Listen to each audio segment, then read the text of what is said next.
Blake, what's the craziest thing you've done recently? Toby, I broke all my self-preservation rules and nearly became Florida man. Welcome to the ChurchGear podcast, where we pull the tech out of the booth and onto the stage to share the most outlandish stories and hidden wisdom from the tech trenches. And now, here are your hosts. I'm your host, Blake Hodges, a man who recently went swimming with alligators, and I'm here with my co-host who could wrestle a gator into swift submission easily, Toby Walters.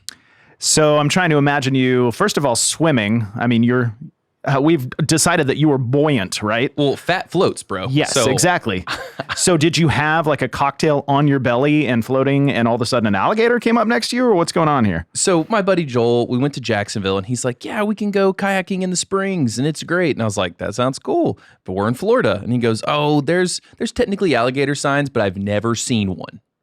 Said he's never seen one. Famous last words, right? Yes. So then we get going in the water. Toby, there's like 9 of them. I mean, they're everywhere. You can see them on the side of the river. There was 2 times where they swam right in front of us, and I was terrified. Can you even imagine me in a lake full of... So let's clarify. You were not swimming. No, I'm in a kayak. Kayaking. Okay. But I'm still... Dude, one alligator, if it wants to get me, I mean, it's got me. It could hit the bottom of it, and I'm done. I mean, you are basically just... I mean, do alligators like muscle, or do they like you? That's the question. I am 30 pounds up. Like, are you delicious to them, or are they like, there's no meat on those bones? It's just... I think the question is, do they like the taste of white cheddar popcorn? Because my meat has definitely been soaked in it. It's like seeping out your pores. Yes. Yeah. Whenever we were... That's what that smell is in here. I was... Well, that and a couple other things. I was very terrified. And then when we were coming back, so you get to the end of the river, then you come back. Me and Allison were in a double kayak. I didn't stop paddling the whole time back. Yeah. She goes, how are you still paddling? And I went... Fear. I literally said, fear is a hell of a drug. I was so scared. Well, I haven't been to Florida recently. It's not like Florida time of the year. When is Florida time of the year for you? Definitely like January and February is my prime Florida time, because it's so cold and ugly here typically. And then it'll be, 75 and sunny in Florida. It's like God's gift to humanity during that time of the year. But you can't get in the water. So, I mean... I don't really get in the water. You don't get in the ocean, California I want to boy? be near the water with my book and some tacos and just, relaxing, and then, stop by and visit churches and connect with TDs down there. That's kind of the dream. So I went, I specifically I decided to go north right now because the weather's still really nice. So in the last couple of weeks, I went to like Louisville and Cincinnati, and I got to visit Southeast Christian Church in Louisville. And I've heard... Southeast up north? Southeast up north. Exactly. It depends on where you're at. Like if you are in Seattle, Louisville is southeast. So it's all, directionally whatever. Ambiguous. Yes. So I had never been to Southeast. I've certainly heard of Southeast for a long time. So walking into their auditorium, like I didn't realize... Before Lakewood renovated the old Rockets auditorium, Southeast had the biggest church auditorium in the country. Oh, dang. It seats almost 9,000 people. It's bigger than Willow Creek. How am I just now hearing about it? I'm serious. Does it fill up every Sunday? So they have certain sections like closed down during normal Sundays. They open them up for Easter and Christmas kind of things. They had 7 LED screens just because people sit in so many different angles. It took 7 screens so people could see. Now that I'm thinking about it, though, I bet every tech listening to this is thinking... Tech, I would love to have that much space for Christmas, Easter, and not have to do 10 services instead. Just open up the back. It's a good point. They had a huge like Adamson PA. I wish I looked how many PA hangs they had, but it was still, there were so many. And so there were 3 or 4 of them like up on the top level, because there's 3 tiers of the auditorium. And so the upper array hangs, like they aren't even on normal Sundays. They just turn them off. And then he showed me like at front of house, they have just like I forget what software it was, but just like settings buttons. And so there was one called like Christmas and Easter where the whole system comes on. That's amazing. It was funny. But I did not encounter any alligators up in that neck of the woods. I don't know if they exist there or if they're just hiding this time of year. So you didn't have any near-death experiences? Not that I'm aware of. I was in Lexington as well. And, some of these cities in the Midwest, you're kind of like, we all know why Miami exists, why LA exists, like why New York exists. But, asking people from Lexington, what's the deal with Lexington? Why? And so they said, well, Lexington's about three things, and you'll appreciate this, Blake. Bourbon was hot definitely browns. one of them. I'm amazed that you know what a hot brown is. I've been to Louisville many times. So they told me about hot browns. I'm literally going this weekend. I didn't eat a hot brown because I was worried it would be followed by a different hot brown. All right, Toby, this is not Church Gear After Dark. So the bourbon was number one. I am totally forgetting number two. Oh, I already forgot. The People in elephant memory is failing. I know. But number three was they have a huge Toyota plant. It's kind of like where you grew up, Smyrna. The only reason it exists is because there's a huge Nissan plant. You need an economic engine for sure. So no Gators, but apparently lots of bourbon. I'm not a bourbon guy, but that's the place to get it, right? Well, speaking of reasons why things exist, why North Nashville exists, introducing the curator of live experiences to help people know Jesus, the live experience pastor at Crosspoint, Jamie von Valkenburg. What's up, y'all? How you doing? We're great. Yeah. Have you seen any Gators recently? Not recently. Or had any near-death experiences? I have had alligators have death experiences on my behalf. I've actually been gator hunting. Are you serious? Oh, 100%. I grew up in Florida and I'm a redneck at heart. And so one of my best friends was the nuisance alligator trapper for Indian River County where I grew up. And so we would go out in all these rich neighborhoods out on the beach and stuff and go catch gators, and we'd get tags every year. Yeah, it's a lot of fun. Were you worried on Blake's behalf with him kayaking in gator-infested waters? No, I was kind of trying not to giggle because it wasn't my time yet to let people know I was on the show. This is amazing. I did not know this. This was not planned. I just told Toby I did something kind of wild. I want to tell it. I knew Jeremy grew up in Florida, so I was curious his reaction to this. I was wondering why Toby let me lead with the story. He never lets me lead with the story. This is the only reason. Oh, yeah. So how often would you catch him, and how often would you kill him? So the rules in Florida are anything over 5 feet has to be disposed of. Anything under 5 feet gets relocated. And so more often than not, they were probably under 5 feet. But then my buddy, after a time, he went and got his live capture license. So he got a license that would allow him to go catch them, and then he could keep them. And oh, dude. And he would send me videos of I think the biggest one was 12 feet, 6 inches. That he went and Where caught. is he putting it? So they take it to this dude's pond, and what he does is then rich white people come down and they go hunting. Wow. Blake, I would say you could go hunting, but you're not rich. And also you're deathly afraid of anything bigger than 2 inches. Are you even scared of bugs too? No, I'm scared of things that I can't kill. In this room with both of you, I could take you both right now. I'm not worried. But we'll find out afterwards. Hang on, I got to get one more question. So yeah, how would you catch them? Okay, have you ever seen the movie Jaws? Yes. So literally, you get it close to the boat, whether that's a fishing rod or whatever, and then you would put a harpoon in them. And then they would swim around till they got tired, try to get another buoy in them. And then once they get close, you use something called a bang stick. And so it's a large metal pipe that you put a shotgun shell in. And there's a little small place on the top of a gator's head between its eyes. And you just you hit it, and that shell cartridge goes off, and that's what kills them. So the first time we ever did this, I killed a 10-foot 6-inch gator and a 9-foot 8-inch. So those were my 2 tags for the year. And so we get them in the boat. Well, the big one, the big 10-footer, it literally kept raising up its head and looking. I was like, there's no and so my buddy had his feet on it while he's driving the boat to make sure it didn't crawl off. Yeah. He had his feet on the 10-foot gator? Oh, yeah. After you'd already bang sticked it? Yes. It was just its nerves still moving, stuff like that. Oh, dude, I could go on with redneck stories from Florida. We used to go hog hunting with dogs. I think we're calling an audible on this whole episode with Jeremy to just get redneck stories from Florida. Did you guys eat the gator?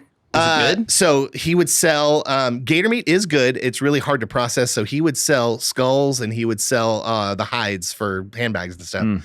So you can make, I think he was making sometimes he can make $1,200 on selling one alligator. Dang. Oh yeah, dude. It's a cool thing. Toby, maybe we need to change career paths here. Well, I'm wondering if I hit Blake on the top of the head with a stick. How much could you sell my skin yes, for? exactly. Fairly certain they made that movie in the 80s. I forget what it was called, the survival game or whatever. For spring break, my family, my whole immediate family is going down to the Louisiana area. And one of the things on our agenda is a gator tour. But now I'm like, can we go on a gator hunt? You probably could. No, Toby, I need you for the podcast. I'm afraid you might get, murdered out there. You're more worried about me getting murdered than anybody in history. Yes. Well, I pray for my wife's safety, Jeremy's safety, and your safety. That's the end of the list. Not because you love me, but because I employ you. Hey, I need you. All right. Okay. Let's do some 5 truths and a lie before we get too off topic. I'm just amazed at the kismet of this episode. And I just noticed these 5 truths and a lie have nothing to do with gators. So at least, yeah, he didn't give anything away. But yeah. All right. Number 1, I'm an ordained pastor. I just get that sense looking at him, like he just has this aura of pastoral care around him. You gave that one away earlier. You called him a pastor, unless you're trying to inception me. Well, isn't his title experienced pastor at Crosspoint Church? That's true. So that's true. You know, maybe we get a freebie here. I helped start the Worship Probs podcast. Ooh. That beard would tell me that is true. I mean, we've had the founder of Worship Probs on. Yep, Brian I don't Tabor. remember him talking about, Jeremy is part of that crew. Well, but maybe this is Jeremy's gotcha moment to sue him for equity. Yeah. Number 3, I'm a coffee snob. Number 4, I have a .33 KD in Apex Legends. What does that mean? I'm glad you said that before me. Number 5, I've never been in a fist fight. Number 6, I think Coke is better than Pepsi. I mean, number 6 is just everybody thinks that. You don't really hear Pepsi stands. No, if you're listening to this and you like Pepsi more than Coke, like, come on, dude. Maybe tell us why. Yeah. I am going to lock in that the lies have never been in a fist fight because he got real offended when I said I could take you both. So I'm going to guess he's had some fist fights. He also lived in Florida. I think you have to have a fist fight to graduate high school. Like that's like part of the curriculum. So I'm very disappointed, Blake, that you chose that because that's what I was going to pick. I'm going to go out on a limb and think that he is an insane person and he actually likes Pepsi better than Coke. I do think that is the second best choice. Yeah. All right, Jeremy, we're locked in. I like Pepsi better than Coke. Oh, Blake. Yep. So first of all, Jeremy, shame on you. I'm going to start calling you Jamie because you like Pepsi Jeremy got to change right in the middle of the episode. And second, Blake, suck it. Yeah, I win again. Is my punishment I have to drink a Pepsi? No, you have to eat a hot brown. Oh, just as long as it's the first one. Yeah, growing up, my family owned a company that manufactured ice cream scoops, and my uncle was a massive Mountain Dew guy. So we always had a Pepsi machine in every factory that we ever had. So, and when I was working there, it was like, that was your only choice. And I just grew to really like it. Now, I will say there are times you ever get a Pepsi and it tastes like dirt. Like you get some skunky Pepsis. There's that. I get it. That happens, This is definitely an ad for Pepsi. Yeah. But I like Pepsi. So. And was your uncle a youth pastor? Because that's the only people Hockey I know player. who love Mountain Dew. Nah, hockey player. Well, so fun fact, Mountain Dew is actually unprofitable for 20 years. But secondly, have you ever heard a worse endorsement? Like, I like Pepsi better than Coke. I mean, sometimes it tastes like dirt. But Yeah, 100%. Yep. goodness gracious. And I'll go back, KD. So in first-person shooter games, so I'm a little bit of a gamer. There's this game called Apex Legends, and so it keeps tracks of how many times you make an elimination versus how many times you die. The higher the number, the better off you are. So like a really good one is like 5 or 7, and after years of playing the game, mine is .33. My wife likes to make fun of me for how much I've played the game and just absolutely how terrible I am at it. So, but I also admitted I like Dirt Pepsi. So That's kind of like Blake, where, he has for 30 years now engaged in life and he's still just unbelievably bad at it. Whoa. I'm an Apex legend at life. Wow. I thought maybe that was gear and that's why I was missing it. No, it's a gaming thing. Okay, so Well, hold on. What's the best coffee in Nashville that you've experienced so far? So I really, really like crema. Like that's probably my favorite. Yep. we had that yesterday. Yeah.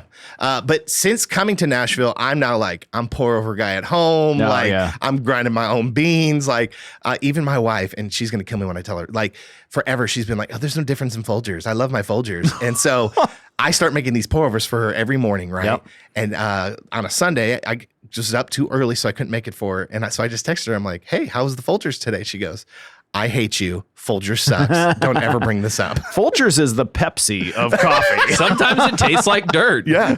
No, I think Crema, Frothy Monkey, like those are some probably my favorite places I've been to so far. I like Honest a lot. If you've had that, Ooh, that sounds- The Well, I've heard is about really that. good. I met the Well owner is of the good. or the guy that founded the Well. I got to meet him. He's a nice guy. I will never I love pour over, but I just never pay for it because it's usually like $1 or $2 more, and I'm like, I'm good with the drip.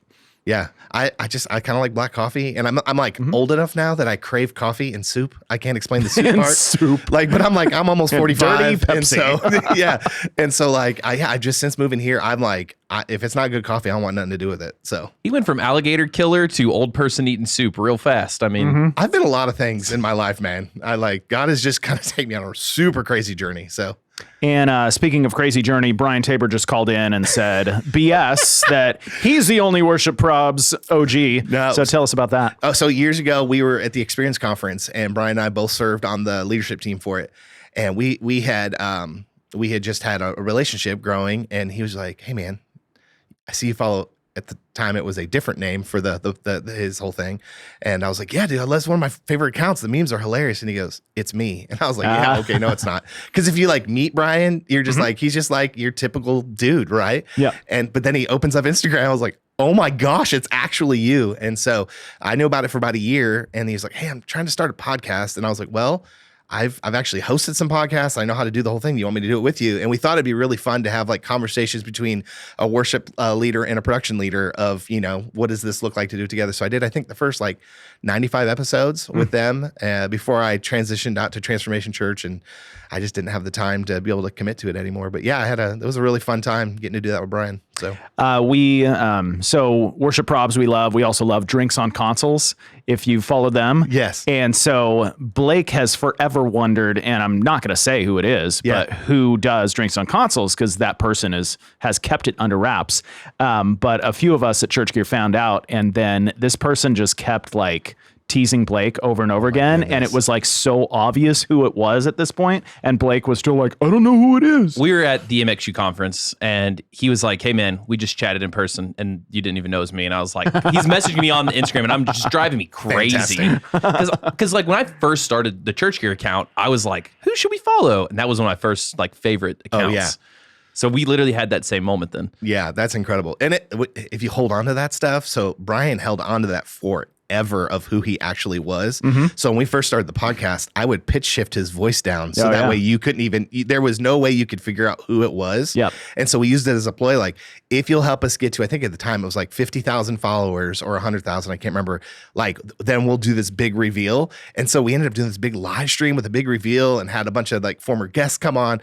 And I mean, there were thousands of people that jumped on to figure out who he was. So, And I feel like he said everybody was like, oh, it's just like it's not Crowder? yeah, Come on. exactly. Yeah. Wow. Okay, so tell us about this fist fight if it's a fun story. If not, I'm good. I've actually never. I'm 44 years old, and I have never been in a fist fight. I have been punched twice. true. It's true. So in high school, we were walking from a football game to the church for one of the big, youth after things, and this group of kids walk by, and one kid turns around and he just clocks me in the face, and I took it, and I looked at him and go, "You good?"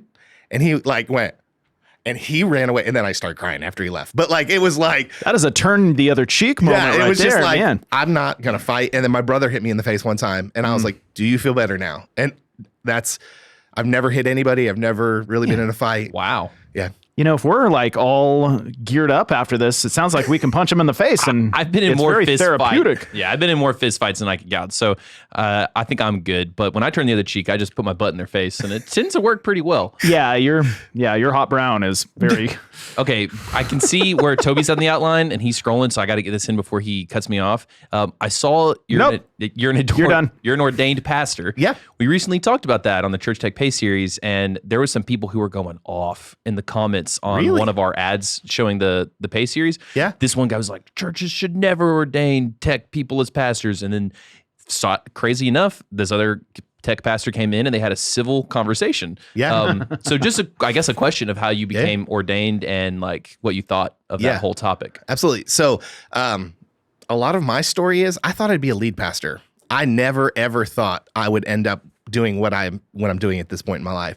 I probably one of my strongest gifts is preaching. I was a tech leader in our churches where I was always the next up after the senior pastor to preach. So if he was gone, so I preached Christmas series. I've done a lot of things. I always thought, well, God's gonna call me into this other position. And so when I first got my first like full-time tech job, they brought me in as a multimedia pastor because they wanted me to get ordained. And again, it was all like, this is just going to be like a means to an end to get me to a point where I would be like a lead pastor somewhere. And here we sit like 10 years later, and I'm a production leader who is a pastor at heart and leads pastorally. Multimedia pastor. That sounds like a social media pastor. Can I get a pastor title doing social media? Yeah. So, if you had this sort of backdrop of you thought you were going to go into lead pastor ministry and you kind of, got into the tech world, how in the world did that lead to Transformation Church? What was that like? Yeah. So like I said, it was 2014 is when I became like a full-time tech guy. Before that, I was leading a college-aged ministry, and I was also like the assistant to the worship pastor. And so I was leading worship on Sundays, doing all these things. And our technical director decided that she wanted a contract and try to get out on the road and stuff like that. So she left, and became very clear that like, hey, Jeremy, we think you should do this. Cause I like knew enough to be dangerous, but didn't know enough to actually warrant getting the job, That's like Blake. I was just about to say, I love that phrase. Yeah. And so I take this role. They brought me in as a pastor, and did that for 5.5 years in this church. And just like, I realized like I fell in love with audio. I was like, I will never step foot on a stage to lead worship again. I feel closer to Jesus when I stand behind a console. I've never felt so a part of things. And so I kind of like, even like I sold all my guitar stuff. Like was full into audio. And then you just kind of have to learn the rest of it in order to keep, a large church rolling and stuff like that. And so I did that at that church for 5.5 years. And then the Lord released us, and we ended up at another church in Florida for about a year. And we knew very early on going to the church that like we were just going to be there for a very short season, and we knew why we were supposed to be there. And so at that church, I was leading production and small groups. And we did As like one does for like a church of like 1,500 people, we did pretty big production for what we did. And so like, I was leading both of those things. And so again, we knew that we had been released. And so a church reached out to me in Mississippi, and it was a significantly larger situation than I had ever been a part of. So I reached out to a friend, Lee Fields, and I was like, hey, man, would you kind of walk this process with me through interview, what to ask for salary and all those things? And we had kind of built a friendship out because they had, the MXU guys had all come on the Worship Problems podcast when we were still leading that. And so Lee's kind of walking me through this process, and I'm convinced I'm going to this place to be the central production pastor. Was another role of a pastor. And Lee calls me one day, and he's like, all right, I just have to ask you a question. Are you really going to leave Florida? You love Florida. And I was like, I do love Florida. And he goes, let me tell you about this church in Tulsa, Oklahoma. And I was like, oh. Hey, you know how some church positions taste like dirt? Yes. So he kind of shares it. And I had, at the time, I had never actually heard of Pastor Mike. I had never heard of Transformation Church. And I looked it up, and I was like, yeah, no. Like, I was very like, I'm not going to a celebrity church. I'm not, I can tell you what the pace is going to be like. Like, that's not what I'm looking for. But because it was Lee, and like he was really convinced that I was the type of leader they were looking for, I was like, well, let me at least have a conversation. And so that night I have a conversation with who would end up hiring me at TC. And we were like 3 minutes in, and I just stopped. I was like, Justice, like, I just want to be real honest with you right here. If you're looking for the world's best tech guy, there's probably at least 2,500 other people you should be talking to. But if you want somebody to come in and be a leader of leaders, then I'm willing to have this conversation. And I thought for certain we'd finish that, and it'd be like, all right, thanks. But then it was like, all right, we'd like to move you into the process, fill this out. And I was like, oh, okay. And so I went into every single one of these interviews, because it's like, I don't want to come here. And so I'm going to literally tell you everything about me to make you I'm not good at the details. And I would just be super honest with that. There was, at one point, I had this interview, and I asked some very pointed questions, and found out it was actually Pastor Mike's parents that were interviewing me. And I told my wife some of the questions I asked, and she was like, well, we're definitely not going there. And it was like literally like half an hour later, like, you've been moved to the next, and it was just like, it was mind blowing. Well, I was just so convinced we were going to this church in Mississippi. I flew out there. I did the interviews. They offered me the job. And I walk outside, get in the car to go to the airport, call my wife and said, well, they offered me the job. She's like, okay, we're moving to Mississippi. I said, nope, we're moving to Tulsa. And she was like, what? And I was just like, I can't explain it, but I have some vision for here. I said, but I have nothing but vision for what we could do at Transformation Church. She's like, babe, they haven't even offered you a job yet. And I go, I know that's where we're supposed to be. And so, yeah, they ended up offering us a job. We said yes before even going out to Tulsa to see it. Wow. We kind of said yes before even knowing what we were getting ourselves into. We were so convinced that God was calling in this, that we needed to go see it and go do it. And so that's kind of how we got out there. Like, it's one of those situations, like I went from leading in a church of 1,500 to Beyonce level production every Sunday. Like, it was a massive just leap in what we had to do. But God, in his absolute kindness and sovereignty, like, just surrounded me with guys like Lee and Daniel Cannell and the Skylark guys and just all these guys that have been doing this for years that were just kind of willing to pour into me and showed me a lot of grace as I went from what the heck is an apple box all the way up to by the end going, so we're going to use expression to do it. Like, it was just, God just did a whole lot in that 3 years out there. So you, let's say day one, boots on the ground in Tulsa, transformation. What was your team like? What was the culture like? Like, what'd you walk into? Yeah. So there was no team. I was the first hire. At this stage of the game, we've now just hit COVID. So this would have been September of 2020. And so we're like hang on, wait, what month were you hired? September of 2020. Okay. Ooh. Okay.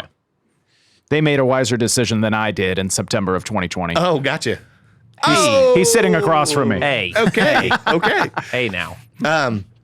So we get out there, and it turns out that Daniel Cannell and DC Pro is 2 miles away from the church, and they were the production team for Transformation Church. So I would literally go to his shop once a week for our production meeting, where it'd be like, all right, I need you to do this. I mean, down to like, I need a couple decimators hooked up to these TVs for some multi-views on the weekend. They were providing camera ops, lighting, and all of those things. When we were doing all the pre-recorded worship stuff. And so, yeah, I mean, I walked in, it was me, and there was another guy who was kind of like was brought in to be like a production manager, but didn't have a ton of experience in production. Like, he had been leading live experiences, but not specifically within production. And so, yeah, it was a crazy time walking into like, oh, we got to build everything from scratch. Like, even gear wise, they owned some lighting, but it was a rented Blackmagic video system, rented cameras. Like, I mean, it was a. Were you almost kind of surprised? It feels like, and I might not know enough about gear, Toby, so correct me, but it feels like you saw Ferrari and you're like, wow, that's a Ferrari. But then you open up the hood and you're like, this is what's running the Ferrari? 100%. That was. It's a Nissan Rogue under here. Yeah. And I will say, everybody was really honest in the process. They're like, we know we need change immediately. We know, like, we are supporting you in anything you decide to do when you're there. And so, it was a big, like, I get there and like, okay, we have a video system. We need you to look through everything. And I get handed like a 30-page bomb of like things. Okay, let's make sure this video system is good. And I mean, we need to do a big set change. And it was just like, it was a lot just kind of dumped at one time. So what was like major step one? So before God even like moved in us getting this job, I was just praying really hard one day, and I was going down to Port St. Lucie, Florida, to do some physical therapy for my back. And the Lord was like, look, I'm going to call you here. This is going to be a place where you're going to innovate. You're going to do things that the church hasn't seen. But if you don't do it through this lens, this isn't going to work. And so I literally pulled over and got my phone out and just started taking notes, because I felt like God was just downloading vision of like, we're going to be a place where we're going to innovate, but we're also going to be a place where we're going to stay healthy in our relationships and in our personal lives. And we're going to do this to the honor and the glory of Jesus Christ. And like, so he kind of gave me this whole list of things. And so the first thing was just trying to find people, but people who didn't just have talent, but have heart. I'm thoroughly convinced that there's an intersection between our anointing and our talent, and it's at that intersection where God moves the kingdom. And so, like, to bring that down, so like, there's a lot of us who are like super talented, right? Like, we can make a drum set sound like a massive like massive arena drum set in a room that holds 600 people, but maybe we don't spend enough time with Jesus, and so our anointing's down here. Well, it's at this intersection where those two things that I think the kingdom of God moves. And so we started praying for people who had high talent, but also high church heart and high character, and really believed in like who Jesus was and the mission of what the church was going to be. And so I got the job, and because video was such the big thing, I knew we needed to hire a video director. And so I just randomly on Facebook reached out to Chad Vegas, and I was like, he's got to have somebody at Bethel who he's raising up, who like, because I'm at this point, I'm like, I'll take anybody. I can, like, I'm a pastor and a mentor, like, leader. That's how I like to lead. Like, I'll mentor somebody up. Just bring me somebody who knows what they're doing. And so it was a random thing at that time, especially during COVID, like to try to get to Chad. It was probably a 4-month wait because of all the people like wanting advice and all the things. Well, his assistant at the time knew Mike Todd. And so when I put, hey, I'm going to be going to Transformation Church, she bumped me into the schedule. And so I do this Zoom with Chad, and I'm just sharing my heart. Like, I want this to be a place where we innovate and we do crazy things. But at the same time, like, I want camera guys who are setting their camera down. We're praying for people. And like, I want to prophesy over people. Like this is going to be a smattering of like, we're going to figure out what our identity is in Jesus Christ and then be the ultimate tech guys at the same time. And so he's like, well, I don't have anybody, but I'll keep my ears open. And then the next day he texts me, he's like, I think I might be interested. And I'm like, no, like, why would you be interested? Like, you need to see it. And so my first week there was a recording weekend.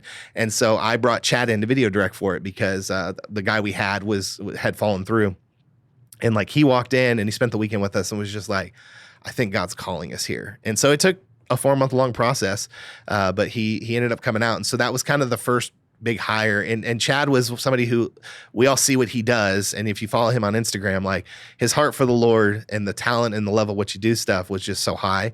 And so he had some of the guys that he had been bringing up at Bethel that we ended up bringing out, a guy named Jared Richard and another guy named Tyler Tritton.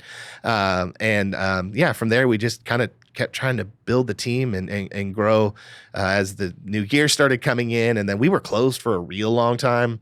And then, just trying to get everything prepared to actually open the arena back up again. So what were some of the, I know you've mentioned like the actual acoustical treatment that was done to that arena. Like, what are some of the major projects that were done to the arena during that time? Yeah. So my first, I think it was second week there, Daniel and I, we were working on a big set change because it was COVID. We wanted to build this big, like almost 270-degree LED wall that felt very much like a studio. And we had gotten it approved and we were working on towards, making that happen. And I'm standing in the arena and our building and grounds director walks in and goes, hey, man, you're doing a new set change, right? And I would go, yeah. And he goes, hey, you probably don't know this yet, but you need to know nothing can hang from the ceiling anymore. And I'm looking around at like a 4,500 seat arena. Go, wait a second, we can't hang from the ceiling. And so he goes into this whole thing. So I called Daniel and he was like, I was afraid this is going to happen. So we worked on trying to build new solutions to be able to hang things over the stage because doing everything by ground support was expensive and it doesn't look great. And so that was a major project. They were under a big sound abatement thing when I first got there. Like we couldn't even turn a speaker on, like a little JBL on a stick. Don't even turn that on because we were afraid the neighbors would hear it. So we had a guy come in and treat all the walls. We bought an entire video system. And then we bought a second video system and then new PA, lighting rig, LED wall. I mean, it was a complete build out from there. So, there was a lot that went into the arena to get it up and running and ready to roll. So what was it before TC? The building was actually built for the Oklahoma City Thunder's D-League basketball team. And so it was there for a little while. And then they went out and then it turned into an event center for a long time. There was like retail spaces in the front. So there were like lawyers and there was a little restaurant. And again, those things kind of kept going out. And then a church tried to be in there for a while. And then the story of TC buys it. And in like 6 months, they paid the entire thing off. And so they're doing their version 1 conference. Pastor Mike's on stage. They did it at the Spirit Bank Event Center. And he comes off the stage on the last night, which I believe was a Thursday night. And he looks over at Charles Metcalf, who's kind of like his second in command. And is like, Charles, we ain't going back. And they're like, they're all like, yeah, we ain't going back. And he's like, no, you don't understand. We're doing church here Sunday. It was an entirely rented rig that they had for conference. They have nothing to be able to pull off a church service on Sunday. So Lee Fields, Daniel Cannell, and Ben Walton, GT Pro, I think it was the company that was putting that on. They literally spent an entire night calling everyone they knew because that gear had to get loaded out, sent to a new place, and they had to get new gear in. Somehow they pulled it, and then they ended up having church there on that Sunday. And that was part of, the whole of that church kind of blowing up. And then they hit COVID, and then we didn't open up until October of 21 because of all the reconstruction and the things that we needed to do to kind of get the building ready. We were in a situation where because of COVID, like our online numbers were so good and giving was so good, we didn't necessarily have to be open. Mm-hmm. So it was like, because of how quickly they moved into the building, they're like, well, let's just take the time to actually build it out the way we always dreamed. Well, that's a blessing in a way. It was. Yep. Okay. So you open in 21 and Blake, we've watched some of these live streams. Like it looks like a NFL, like a Super Bowl halftime show. Yeah. I would dare say it looks even better a lot of times. And so was that the expectation from Pastor Mike? That's some incredible vision. Yeah. To actually put that together. Oh yeah, that is Pastor Mike. Pastor Mike is he is a pastor at heart, but he's like a producer at the front of everything. If you ever get to be in a situation where you watch him be a music producer, you've never seen anything like it. You give him just a space and he's got vision for days. And so a few weeks after me being there, him and I sat in the arena and he was just like, I want a place where I want the greatest of the greatest tech guys to walk into this room and be inspired and not distracted. I want this to be a place because of the people that we're reaching. I mean, I think I saw today, Pastor Mike was on the Breakfast Club on BET.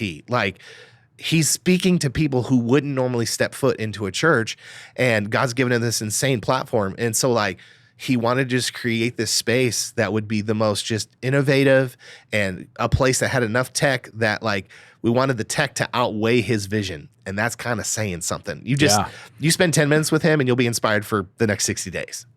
And so we kind of sat down and it was God kind of put in my head what it was going to look like. And I think by the time God transitioned me out, I think we had finally gotten there. We wanted our services to feel like the musical portions of A Star Is Born. We wanted it to feel cinematic. We wanted to feel like you were in the room. And I think we did a lot of different things that allowed us to kind of do that. So. The favorite thing I like to do to Blake is I give him all my vision and I say, I want you to pull this off. And Blake's like, great. How much money do I have? And I'm like, what are you talking about? You don't get any money. Well, even worse, he'll give me 10 things. Tomorrow, I'll have done maybe half of one. Yeah. And he's like, what about the other 9.5? Exactly. Yeah. So it sounds like you were able to build up a team of amazing tech people. You were given the resources to pull this off, but then talk to us about week in and week out, how the heck do you pull off that level of production every single Sunday? I mean, it's not die. Yeah, it's people and processes. And so that was sort of one of the blessings of being shut down for so long is we really got to work on the back end of, in a smaller way. So we, at one point, because of all the construction, we had to move back up to the building that they left in North Tulsa to, finish out the arena stuff. And so we were able to really put processes into place that we felt like we could scale. And so we kind of felt like we had a safe place to fail while we were up at 15-19 until we got back. So by the time we got back into the arena, we just took what we kind of built and scaled it out. And so it was the little different things of all right, we're going to run 4 Pro Presenter machines, and just one of them is only for sermon notes, because when they come in during song 1, we don't want to be able to worry that we're, trying to put notes in and run lyrics at the site. So just all these little things that we would put into place that would help us kind of create the vision for it all. And then just, we had to use a lot of contractors. We had to build a lot of volunteers. And then just building rhythms of rest in the midst of that. And very transparently, for the first 7 months or so, we were terrible at it. And it culminated finally with going to an executive pastor and sitting down with them, and they're like, no, let's figure this out. And so we would do, if conference hits and it was a really busy 2 or 3 weeks, we would get an entire week off that wasn't PTO or anything on the backside of it. If, guys were tired, be like, go home, go see your family. Yeah, we'll figure out the rest. And so it was learning to build rhythms to keep up with the ever-changing environment that we were in. And then you kind of get to a point where, I don't want to say it's desensitized, but you kind of, when you get used to running it like that, it's like, okay, this makes sense now. Mm-hmm. And so, a lot of it was just building processes. How was the, you kind of have a pastoral heart, that's been your background and your calling. What was it like to go to your executive leadership and say, we're dying here, we need help? Because I know so many tech people, like they will just say yes because they feel like they can't say no, and they'll just burn out, and then they'll go sell real estate. Yeah. You just go in there with your bang stick and you're like, listen, man. No. I had a one-on-one, and I met with Charles Metcalf, and I was like, hey, I don't know how much more we could take. There was 3 of us at this point, and he goes, go get the guys. And I went and grabbed Chad and Tyler and went up, and we just shared our hearts. And that man, Charles, I mean, he slammed his head down. As long as there's breath in my lungs, you will not lose your family. You will not. And he made good on it. And I think what it did for me, I think there's always a fear that if we show weakness, they're going to go, all right, well, we're just going to go find somebody else to do it. And I think there probably is some places where that is the case, but we're blessed to serve in a place where like, no, we do actually care about you as a person. And so we felt permission to start saying no to things, and to also figuring out, like I said, these rhythms of rest in order for us to like, all right, we went hard for a couple of days now. Hey, we're not coming in. Hey, we're not going to do that. And they, most of the time, were like, all right, we get you. So did that, new balance, like, did that last, or did it get crazy again and you lost sight of healthy balance? And man, I would say it was up and down. It would always be like, we'd get in the midst of it. And so it's so hard for a lot of us when we do production and in tech ministry, like our hobbies are our job. And so you get into it and you're like, I'm having a lot of fun. And especially with what we were doing there, like, I don't give the stats, but all of this LED tiles and cameras and the things, you're like, but then you get in the middle of it and like, crap. Okay. How do we, let's get a little, let's have a little chat here, and then start finding times. Hey, you handle this tomorrow, you handle that tomorrow. And then, always knowing that on the back end, a lot of communication with family, everything. Hey, once this is done, we're going to have a lot of time off. So that's really great. A lot of churches, or a lot of organizations even, I'd expand this to all of business, say, yeah, we're going to sprint, and then we're going to, walk, and then we're going to sprint. But they just sprint, and then they let them jog. So that's really great that they were allowing you guys to kind of take some time off. It's like when we do conferences, Toby. Like, I'm off for 3 weeks after that. What?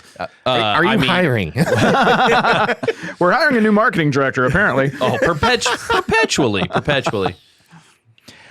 So when we all watch live streams from Transformation, like mind-blowing everything. Yeah. Let's dig into the weeds just a little bit, because we're church gear, so we love talking about gear. Love it. What are some of the like key things? Like, what are you guys running at front of house? What are your line array? What are your camera packages? Like all that fun stuff. Yeah, I go through. I'll start with audio because that's my baby. I loved it so much. So we used Yamaha Ravage at front of house monitors and broadcast. We had just put in Elisa. So if you're not familiar with Elisa, it's L Acoustics immersive audio solution, and it was a massive. I think there's 60 boxes of K2. Wow. In the main 5 scenes. It is just a massive PA. And so, we were L Acoustics was our PA. We were using Yamaha for everything. We used some outboard gear in broadcast. I think there was like a SL Bus Plus and a Fusion Drive, and just some of the cool toys to kind of bring some of that saturation and stuff in. The broadcast room was a space for audio we were pretty excited about. There's a gentleman by the name of Kevin Hughes, and he is like a world-renowned acoustician, and he built John Williams's mastering studio. Wow. And so we essentially, for our broadcast audio room, we built a world-class mastering studio. You've just never heard anything like it in your life. We used, Kevin actually makes his own studio monitors too. They go from 6 hertz to 50K. Because human ears can hear all of that. Exactly. And so like when you're sitting in this broadcast space, like you sit in the console and you sit in that sweet spot, it literally feels like a vocal's like sitting in front of your face. You listen to songs and it's like you've never heard them for the first time. We kind of went that far with it because, I mean, there are tens of thousands of people watching live. And then for Transformation Church, when their content hits YouTube, that's when it comes alive. I mean, some of Pastor Mike's sermons have 10 million views. And so like we wanted to make sure that experience, like most of Transformation Church is not in Tulsa. And so making sure that experience for everybody was really good. And you mentioned noise ordinance. Yep. What was done to the arena to make sure the neighbors don't complain? Because you're pushing 60 K2 boxes. I'm sure there's some volume coming through. Oh yeah. Like the last year I was there, I was pretty much at front of house all the time. And I would be running, 102, 103, somewhere in there. Like, Wow. you know, PM, he likes to bump a little bit. Yeah. And so Kevin Hughes is the one that started, and he did the acoustic treatment. I believe the wall up against the neighborhood is like 4 feet thick with all of Kevin's technology in it. I want to say from the beginning of the project to the end, he cut 40 hertz by 36 decibels from inside the building to the outside. Wow. I mean, Kevin is a wizard. Yeah. So yeah, that's what they did for that. That's wild. So Jeremy, I hear all of this like production, all of this like, hey, transformation is getting seen by like the world and all these online views. Yeah, and yeah. I have a question that's been burning in me this whole episode. I want to give you a chance to speak to the people that are like, oh, well, like what is all with this is so produced. This is so much production. Do we need all this gear? The you know, the what else people that are so frequent on the internet. Yeah. And because I personally am like, hey, this is reaching people that wouldn't normally hear it, but I just kind of wanted to give you a chance to speak to that because I feel like you hear a lot of people chirping in the background about that. Just kind of wanted to get your thoughts. Yeah, I think it came down to like my role. Like, so what I consider myself to be, I'm an engine. So like I need to have the horsepower. So when a leader stamps on the gas, we can go get done what needs to be get done. And they know the direction we're supposed to go. Right. And so God gave Pastor Mike a very specific vision. My job was to come in and to execute that vision. And I have to trust that he's hearing from the Lord, that the leadership around him are hearing from the Lord. And so God gave him a very massive vision of being a place where 2 Chainz could come to church and have a safe place to come just be 2 Chainz. Like, and those are the type of people that could show up on a Sunday. And does 2 Chainz come to church? I have heard. Okay. There are people in and out, but there are some really interesting people that you would think they'd never go to church that feel safe enough to come to this place. And so like, it was the story that God asked me to tell. And so there was certain gear to do the things in the vision. And so like, I know it can seem like a lot, but like, it's the story of the gospel of Jesus Christ just told in a kind of a new way that like, matches what the secular world would do to tell their stories. And so like, you know, I get frustrated sometimes because like as Christians, right, we have been adopted into the family of the creator of the universe, right? So when it comes to creativity, who should be the most creative people on the planet? It should be us, but it's not. We're always chasing after the secular world. And so Pastor Mike has this belief that like the church can lead the way again, because there was a time, if you go back in Rome, and there was a place where the creatives were actually leading the way in what culture was doing. And so this was an attempt to start to show culture that like, hey, like God's been represented wrong for so long, and he is creative and he's fun. And yes, he is a God of wrath. But those are just all different sides of him. And so I think when it came back to what we did, it was the story we were asked to tell because of the vision God gave Pastor Mike. Yeah, I love that. I love Christian excellence and trying to lead the way and also just reaching people who wouldn't see it otherwise. Sorry, that question's been burning in. No, that's great. Within me through this episode. I'm just saying we floated Pastor Mike across the stage on a boat, and like a year later, Kanye did it. So, I mean, I don't know if there's a connection. Kanye actually often listens to the ChurchGear podcast to see what's, you know, cutting edge on the culture that he can follow. So, And what gear he can buy. yeah, exactly. Oh, he only exclusively buys gear from us. Oh, yeah. I'm imagining an SSL guy, too. I know, especially like when I was younger, is so easy to see what other churches are doing and just find myself polarized with an opinion on, you know, when Elevation first started doing what they do and just the level of excellence. Like I just found this judgment within me that I didn't know existed. And it's like they're reaching an incredible mass of people by what they're doing with such overwhelming excellence. And then like, here I am 20 years later, and like half the songs we sing in church are written by the Elevation crew. And like, it's just been incredibly ingrained in the culture. I just wish, you know, we'd all take a breath and absolutely not judge so much. And sometimes you got to see it because optics are just one thing online. You know, I can't tell you how many times the cameras would go off and we'd spend the next 3 hours just in prayer. Like that's legit. That still even happens in the arena because there's only one service happening there. There'll be times where like we would cut the cameras and the music still keeps going. People stay in worship. Pastor Mike, leaders, other pastors jump in and we're praying for people. Like you don't see all of that online. So sometimes you kind of got to go see it and experience it to go, oh, this is this feels just like it does in my own church. It's just on a bigger production level. So. Yeah. So recent transition over to Crosspoint Church in Nashville. Yeah, absolutely. We know Crosspoint. We love Crosspoint. It obviously, a big church in Nashville. So there's certainly a level of expectation for production. Yeah. But it sounds like maybe you're just taking a deep breath and slowing down a bit. Like, is that how it feels? Or No. Are you dumped into a situation where like, okay, we're starting over again. Let's build a team. Let's build a vision. Yeah. God seems to like to put me in places where I got to build things from scratch. Like that is sort of what I'm doing these days. And so a friend of mine back in January sent me a link to a position at Crosspoint. And he's like, look, I know it's not TC and like, but I feel like this place has your heart. And I was like, oh, okay, cool. And I kind of like put it away. And you know how it is sometimes you're like bad day at work and you're like, hey, I wonder if that thing is. Yeah. Oh, wow. Every day, Jeremy. Every single day. Let me show you some other options, Blake, because you're fired. All right, real talk. I'm not going to say who this was. Someone literally DM'd me a production position yesterday because it was more of like, I think, a project manager. But then I saw the salary and I was like, I'm good. I'm good. Yeah. Poor production people. I know. I was like, this is not literally just. and figuratively. This is not just. So I kind of kept pushing it off, right? But Lord would not let it leave my heart. So we get through Easter, and my wife and I went to Florida and to go see family and just kind of take a break afterwards. Hunt some gators. Yeah, maybe see a pig or two.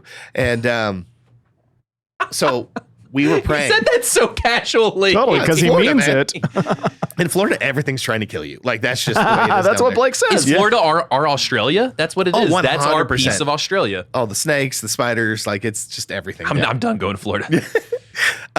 So my wife and I both were like, I just feel like we're supposed to apply. And I just kind of felt like I had this nudge in my spirit of like, I just need you to follow me on this and see what I'm up to. And so we applied and, we went through the interview process and it was like, all right, well, I'm just going to keep walking through open doors. And got to a point where they invited us to come out. And I'll be very honest, I was like still on the fence about whether or not we would want to come. And I'd been following Crosspoint for years. I had a friend that served on staff there that I went to college with. And then I got 20 minutes with the lead pastor of the church and I knew exactly why I was supposed to come. He shared his vision. So the role that I was coming for originally was a programming director role. And, kind of be in charge of the flow and the things. And you would think if you're going to go sit with your senior pastor, he's going to ask, what did you see? How would you make this better? And he sits down and he goes, Jeremy, I just got 2 questions for you. And I was like, okay. And he was like, number 1, what is something God has taught you about himself in the last year? So I answer the question. And he goes, now what has God taught you about yourself in the last year? I answer that question. And he looks over at my boss, Eddie, and he just goes, yeah, I'm good, man. And he was like, you thought I was going to ask you about your experience so far, right? And he goes, yeah, that's not a big thing for me. And I was just like, and so I asked him like, so like in a year, what's the win, man? Like if like you look at me in a year and he goes, I just need you to figure out how to unleash the Spirit of God on our services and not mess up the campuses. And it was like, yeah, this is why we're coming. And so that was the moment I knew that God was going to call us there. And so they ended up offering me a different role after spending some time with them. So I am the live experience pastor. So I oversee the production department and programming department, but I oversee the leaders of those, the eventual production director that we will hire in the beginning of next year. You got a job posting? Shout it out. We will have 5 postings for production next year. So first one up would be the production director overseeing production for the 6 campuses. So, well, call up Lee Fields and be like, all right, buddy, who do you know? He's kind of the great connector. He is. Whoa. I'm positioning us as connectors here. Like, we got tech directors listening right now. Lee's buddy with us. I know. I'm just saying this is a shout out moment too. Yeah. If you've ever wanted to move to Nashville. Yeah. So, we've been here for about 2.5 months. And again, like it is, obviously it's not the level of production that we were doing. But there's just such an incredible heartbeat behind. And so like, we're already just kind of seeing like the things that God poured in me over the last 3 years of my own personal journey of letting my identity become the production, to reminding myself that I was never supposed to be a production director. I was supposed to be a production pastor, and like all of these things and doing honestly did a lot of therapy this year, to kind of remember who I am and all of these different things. Like God took me through a whole lot of things to get me here, because I think the church and the vision that they have of like awakening within the church, revival in Nashville, and revival across all of Middle Tennessee, like they needed me to help be a part of that. And so, yeah, just feel really super honored to be here. And Nashville rocks. Oh yeah, Nashville This is a place great city. The bomb, man. Yes. Do they still say the bomb? I don't know. Oh, we do. We do. Okay, good. Yeah, we're the cool kids. Well, you're my age though. That's No, right. No, on the bomb, the bomb is lit. Okay, It's gotcha. lit. On God, no cap. Bet. Yeah, I have a bunch of ninth graders that I serve with at fellowship, so I learn these dumb stories from time to time. Over Dude, there. I learned so much when I first got to TC. The very first meeting I stepped into was a meeting with the entire creative department. I look around and I go, I'm fairly certain I'm old enough to be everyone's dad. And they're like, well, how old are you? And I'm like, about to be 41.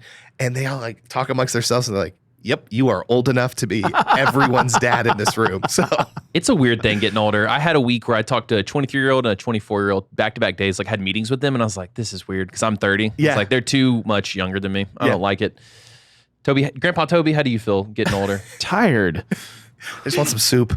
Actually, I now love the early mornings, and I didn't used to. Like, it's your circadian rhythm just shifts. And so, yes, I'm exhausted at 9 p.m., but then like 6 a.m., I'm like, let's roll. What is it that happened yesterday in the meeting? Like you got put in the old guy's car and Toby. Oh, yeah.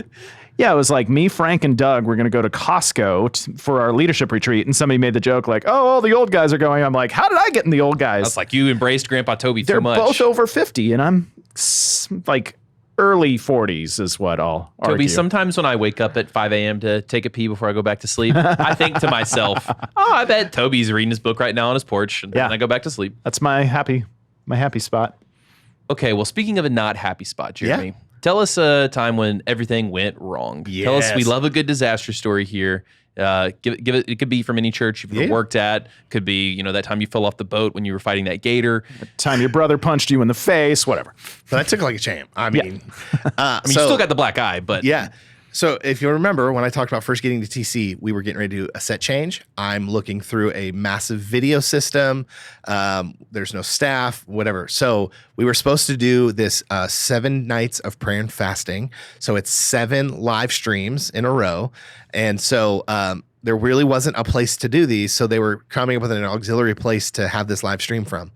So once it found out, hey, we can't hang from the ceiling anymore, there was a contractor working with us, and I was like, hey, man, I need you to handle this, and I'm going to handle set change. Great. So we do this thing night 1, and I leave, and I'm at dinner. I think it was the Skylark guys, and it was Daniel Connell and some of his guys, and we're just sitting there chilling, and I get a text message that is like, I don't know what tonight was, but we can't do it again. Like it. Who'd you get that from? It was a screenshot of a text from lead pastor down. And like, I've been here for like 3 weeks, right? And I'm reading this thing and I'm like, oh no. So I just kind of show my phone to Daniel and he reads it and I go, can we go back to the church after this? And so we finish dinner and we go back and we're like scouring to try to figure out where do we do this live stream from. Like it was, my heart is drawn because I'm like, am I going to get fired in my first 3 weeks here, And so we do a complete audible and we move everything the next day to a different place. Luckily, the set change had just started. So we pulled some of the IATSE guys and helped pull feeder upstairs and built an LED wall. And needless to say, it was like, okay, well, we pulled it off and we got, hey, it looks so much better tonight. But it was like that first, like, oh my gosh, like it was a very strongly worded text. It's very scary to have one of those moments your first weeks in the job. I think it was like the very beginning of week 2 when I was in the ChurchGear van and I backed it into Toby's house. Oh, And I pull up and I'm thinking, Toby's going to fire me. He's going to be so mad. And he goes, that's what fender benders are for, or like bumpers are for. Yeah. And I was like, this is going to work. This is going to work. I can work here. You scratch the bumper on the van. Blake, you have done 47,000 things that are worse than that in the last 3 years of working at church. I think the only one he really hates me for is killing the battery of a golf cart, though. And then lying about it make me look like an idiot. Well, it was for content. Sure. Okay.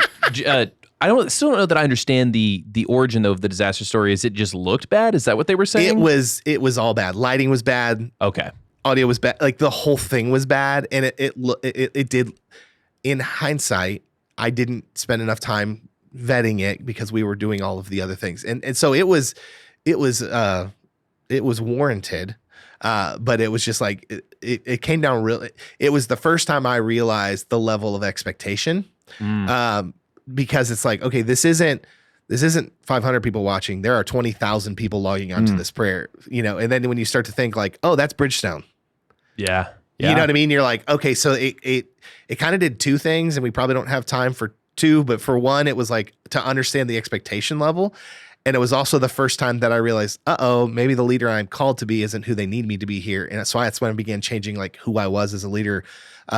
Because it was like, I am more of a leader visionary.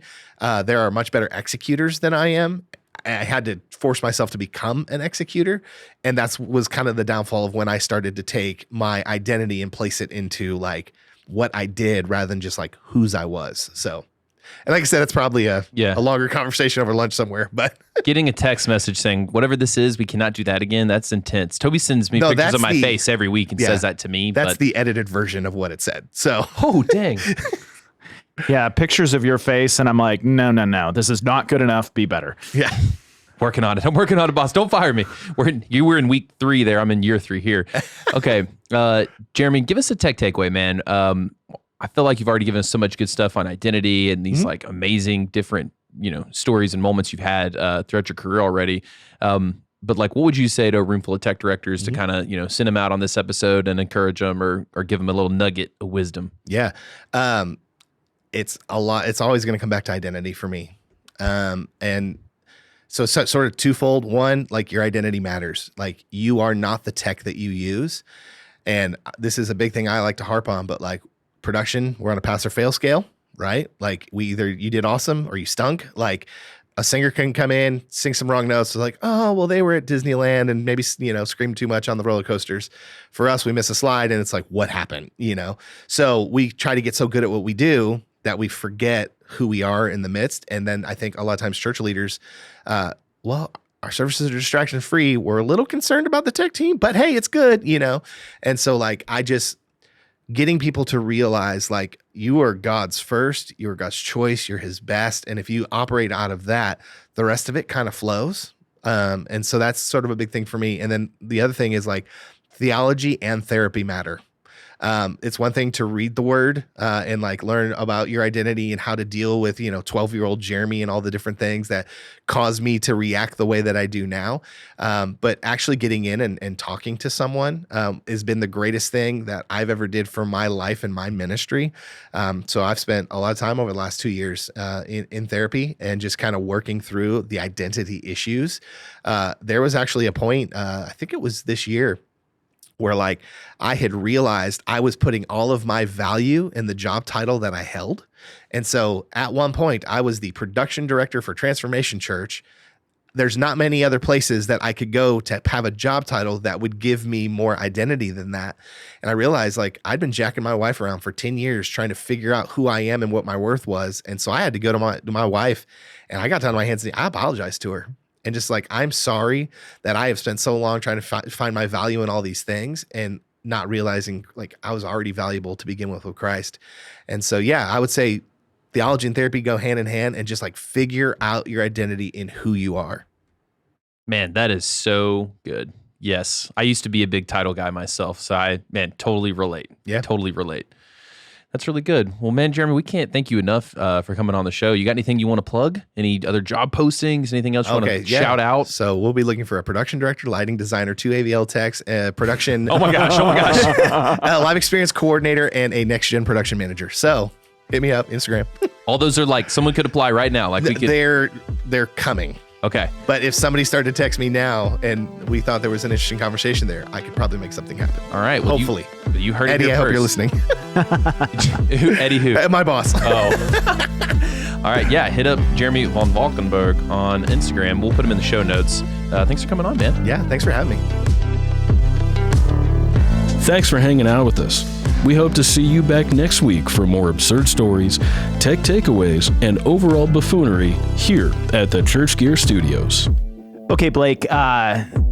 So when you create content as over the top, as like amazing as Transformation does, you're going to get reviews of all like the whole spectrum. Oh yeah, the good, the bad, the ugly. Yeah, and obviously with, the ChurchGear podcast, same thing. Like, obviously our level of production is vastly better. I mean, I wouldn't say like it's 99% of transformation. I just want to give them, the transformation wishes. So if they agree with you, what should they do, Blake? Oh, they should give a review on the podcast, either in Apple or Spotify, or if you really want to make our day. I'm really failing at my job to get us reviews on our website, Google, Facebook, and Trustpilot, and you'd really make my day if you could give us a review over there. If even 1% of the listeners shot us a review, I'd hit my goal and might save my job. I like how you turned your face away from me when you admitted that you're failing at your job. I don't know what you're talking about, Toby. I don't report to you. I report to Brian. Well, Brian's fired.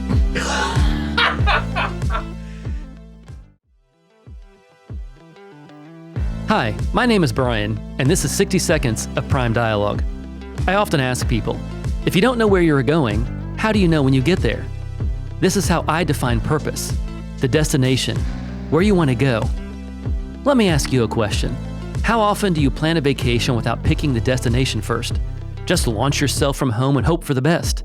I doubt very often, if ever. When you want to take a vacation, you most likely dream where you want to end up, the beach, a city, an amusement park.